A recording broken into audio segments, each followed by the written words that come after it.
Uhlobo lomuntu oyena sulubona ezenzweni zakho, hayi enkolelweni zakho. Ngoba kahle kahle empilweni akunandaba ukuthi ukholwa yini. Into ecountayo nje ukuthi wenzani, iaffecta abani kanjani leyo nto. Uhlobo nje lomuntu oyena ngqo wena Salofu. Nalo yalapha ezenzweni zakho. Mawukholwa ukuthi uyimvu kodwa izenzo zakho azibuveza ubumvu. Angazi ngizochaza kanjani. Ngoba ngisho inkantolo yazi ukuthi enkantolo kusetshenzwa ngobufakazi, kusetshenzwa ngezenzo, kuthiwa uyenzile na. Enkantolo awukazi uzwe kuthiwa inkantolo igwebe umuntu imgwebela ukuthi ukholwa ukuthi uyiginza. Cha, inkantolo igwebe umuntu ngoba kuthiwa nazi izenzo zobuginza. Yabo?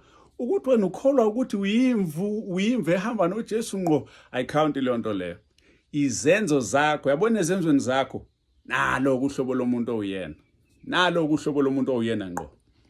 Yabona nje ukuthi ngikwenzela umzekelo, yabona uma une-account e-private engenazithombe enjani njani oyisebenzisela ukwethuka abantu la, uhlobo lomuntu owuye ngqo ke loyo.